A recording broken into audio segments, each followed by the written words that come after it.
All right, so I think we're ready to roll. Good to see everyone out here. Glad you got out safely. Looking forward to this practice this morning against the Bears and their organization. So I'll give you the injury update to where it is this morning. So out from practice today, just practice, will be Shakir, Grable, Van Pran, Max, and Cam Lewis. And then limited for practice will be T-Bass, Curtis Samuel, Shaq Thompson, Daquan Hardy, Cole Bishop, Taylor Rapp, and Larry Okunjobi, and then Alec Anderson. So most of those guys, when we say limited, they'll be, individual only. A couple of those guys, like the safeties, will get a few reps, like they did the other day. We'll see how it goes from there. So that's kind of their detail. What is Cam Lewis and Okunjobi's? So Okunjobi has a foot that is a part of an older injury before coming to the Bills. That's my understanding. And then Cam has a calf. Is Deone back to full practice then? Yes. Yep. Was there anything specific there that, was that being safe holding him out a day? Well, like backs, it takes some time to figure out what it is, and then sometimes it takes a couple days to get it back in alignment or so. So I don't know all the details, but that's just generally speaking. We had a couple backs over the last couple of days. Yeah. Any decision on Josh Allen for Sunday? No. So and then just as it relates to today and then playtime overall, I would just tell you we got to get through this practice, go back to the hotel, away from home, and go through the injury report and then reset the table for the game on Sunday night. What are you hoping to accomplish here today? What if you had specific goals in mind?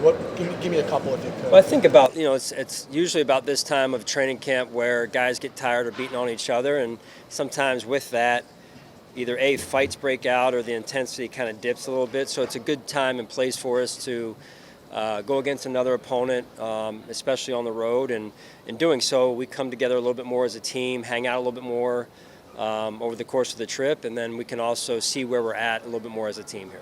The Bears obviously won't show all their cards, but how beneficial is it to face this kind of an offense with that kind of a quarterback, for your defense? Yeah, very talented team, very talented, with their skilled players offensively.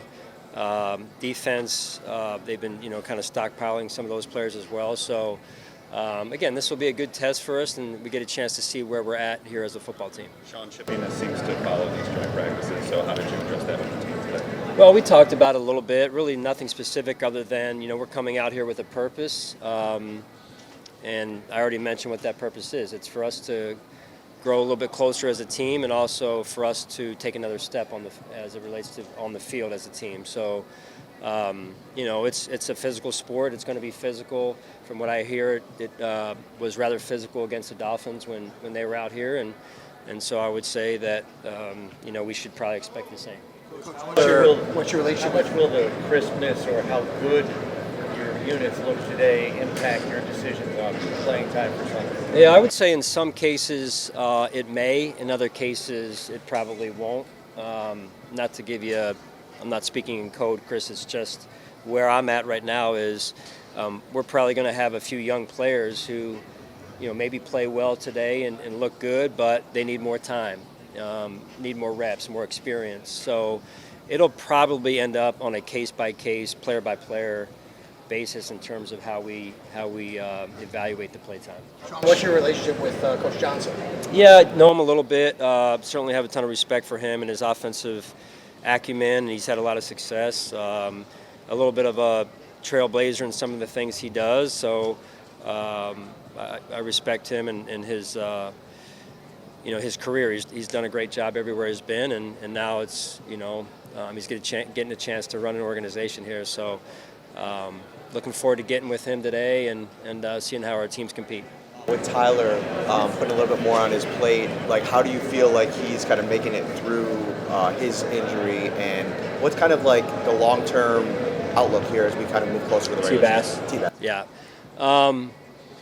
He's moving in the right direction. We're trying to take it no pun intended, but one step at a time, where he is stationary and just kicking from a stationary position, then getting one step and then two steps and then into his approach. So we're really just trying to be smart and make sure we don't have a setback and actually get him into a rhythm with the goal of him kicking at Tampa at this point. Curtis and seeing him ramp up here. Yeah, again, important piece.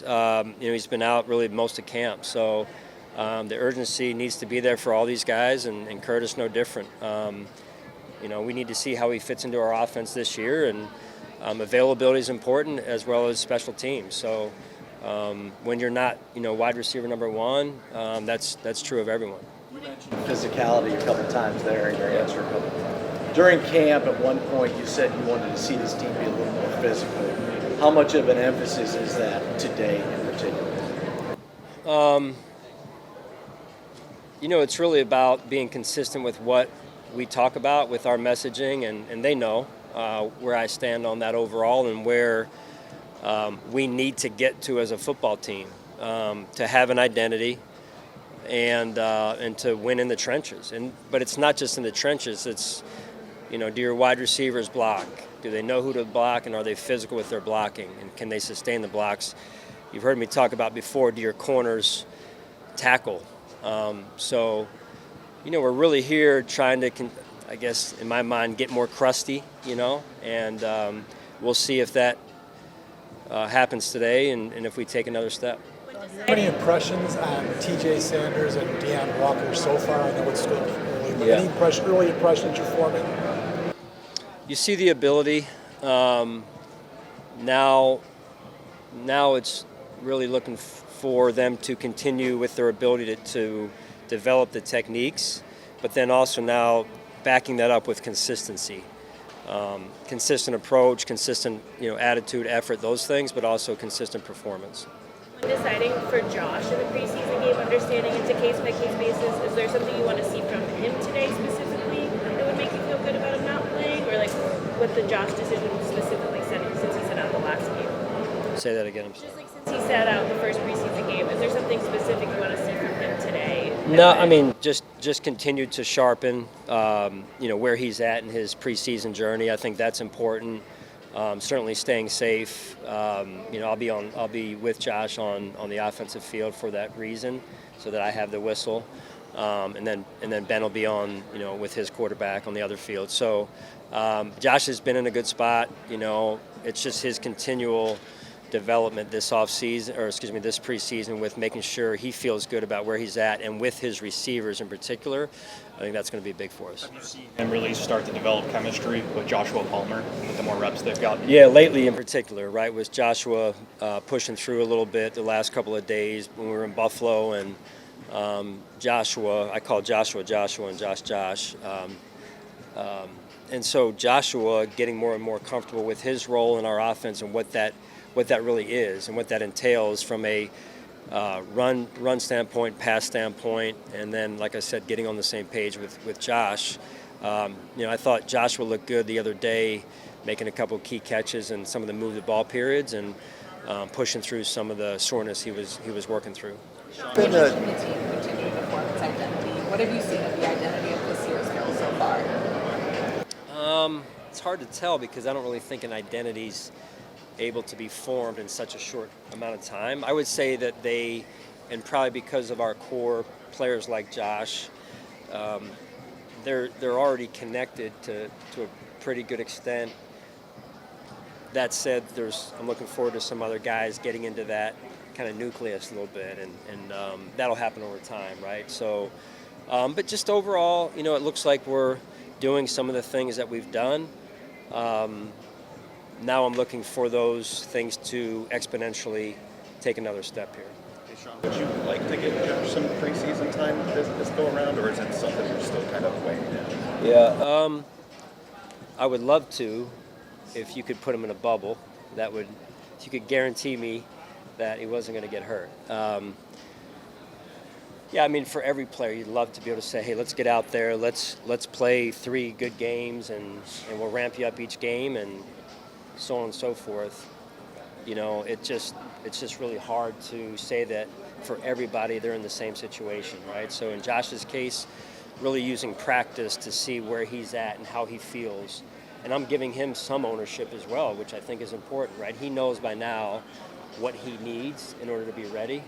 And then this other piece over here is his time with healthy receivers. And I think that's probably kind of that next chapter of the book right now as it relates to Josh's preseason overall. Tylen Gray, is he progressing at all? Like, do you guys feel Yeah. good about him getting back to the Still in the protocol, so I can't say much. I saw him the other day, but he smiled, looked like he was in a better spot a little bit, but he's still in the protocol. So. Sean, we haven't. Overall team response, like the energy. Be around James's deal getting done, him being a part of this thing long term, knowing like how much you've talked about him being a leader. Yeah, no, I feel like the players are happy for him. I mean, that's kind of the vibe of most locker rooms. They pull for each other in that regard. They don't. I think our guys did a really good job of, staying focused where they needed to stay and what they needed to stay focused on. But he's one of their teammates, so they're happy for him. I'm sure happy for his family also. What does it mean for you to have that uncertainty and, kind of the day-to-dayness of practice moving past behind you? Or behind Yeah, I mean, you guys know it's, if you study hold-ins over the years, it's not good for teams, right, in terms of records and things. So the sooner we could get it done, the more satisfied I was going to be. Certainly understanding, things take some time once in a while. But part of my job is to limit and eliminate distractions for our football team. Brandon noted that he was a little worried that it would be a distraction, but he didn't think it ended up being. How did you feel like the team handled it from processing? Well, anytime somebody's out missing and there's a contract situation, a hold-in, I mean, that's going to be a distraction. So what did it end up being, 4 practices or something like that, and then probably an additional 2 days off or whatever. So, but we move forward. Like I said, the players did a good job of keeping their focus where it needed to be, and same thing as the coaching staff and whatnot. So it's behind us now, and we move forward.